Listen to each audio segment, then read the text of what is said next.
Assalamualaikum warahmatullahi wabarakatuh. Perkenalkan, nama saya Ahmad Fajri. Kali ini saya akan membahas tentang mempersiapkan dan mengelola dana SDM.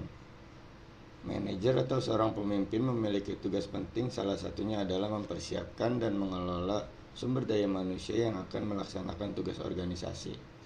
Seperti yang tercantum dalam Quran Surat An-Nisa ayat 58 yang artinya, sesungguhnya Allah menyuruh kamu menyampaikan amanat kepada yang berhak menerimanya, dan menyuruh kamu apabila menetapkan hukum di antara manusia supaya kamu menetapkan dengan adil. Sesungguhnya Allah memberi pengajaran yang sebaik-baiknya kepadamu. Sesungguhnya Allah adalah Maha Pendengar lagi Maha Melihat. Ada 3 prinsip yang diteladani oleh Nabi Muhammad SAW. Yang pertama surah atau pemusyawaratan. Yang kedua Bil Kids, keadilan disertai kesetiaan, dan huriyah al-kalam, kebebasan berekspresi. Kemudian dijabarkan lagi prinsip tersebut dalam penyelarasan, penyesuaian, pemberdayaan, dan sinergi. Beberapa keberhasilan Nabi Muhammad SAW yang patut dijadikan teladan dalam kehidupan sehari-hari.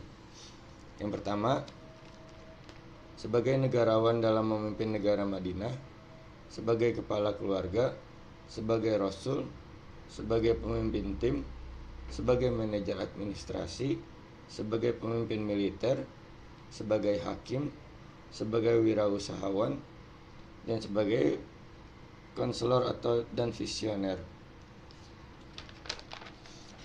Saat ini pengelolaan SDM sudah berkembang secara modern. Pekerjaan mengelola SDM dalam konteks kekinian antara lain merekrut karyawan, membagi tugas, mendelegasikan wewenang, dan membangun produktivitas. Merekrut karyawan adalah kunci aktivitas keberhasilan awal suatu organisasi.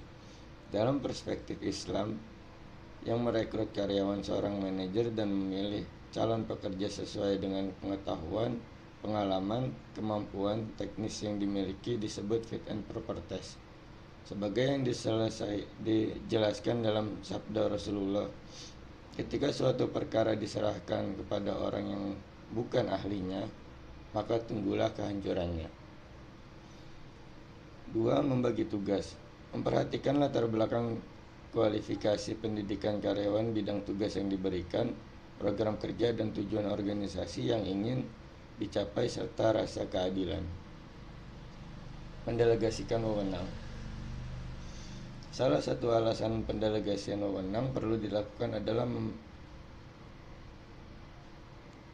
memungkinkan seorang pemimpin mencapai lebih daripada bila ditangani sendiri, serta efisiensi waktu, tenaga, dan pikiran. Yang keempat, membangun produktivitas. Mengarah pada pencapaian menunjukkan prestasi kerja yang maksimal, yaitu tercapainya target yang berkaitan dengan kualitas dan kuantitas. Bila efektivitas dihubungkan dengan efisiensi, bila terjadi efektivitas tercapai tapi belum tentu efisien. Sebaliknya, bila saja efisien tetapi efektivitasnya belum tentu tercapai. Produktivitas sama dengan efektivitas menghasilkan output, tapi belum efisien menghasilkan input. Produktivitas kerja, jumlah produktivitas per jam kerja yang diterapkan. Kesimpulannya, Nabi Muhammad SAW dalam mengelola SDM organisasi negara Madinah pada waktu tahun pertama pemerintahan Islam mulai dilaksanakan.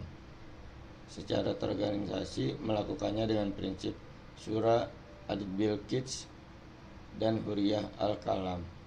Nabi Muhammad SAW telah membuktikan bahwa seorang pemimpin yang baik adalah pemimpin yang mendorong para pengikutnya agar melayani orang lain untuk bisa unggul dalam kehidupan. Setiap orang adalah pemimpin dan setiap pemimpin bertanggung jawab atas kepemimpinannya. H.R. Bukhari. Dan produktivitas dipengaruhi oleh beberapa faktor, yaitu effort atau usaha dari karyawan, 2. Motivasi, 3. ability atau kemampuan karyawan, dan yang keempat working condition atau kondisi lingkungan kerja. Sekian pembahasan materi yang saya sampaikan. Kurang lebihnya saya mohon maaf. Wassalamualaikum warahmatullahi wabarakatuh.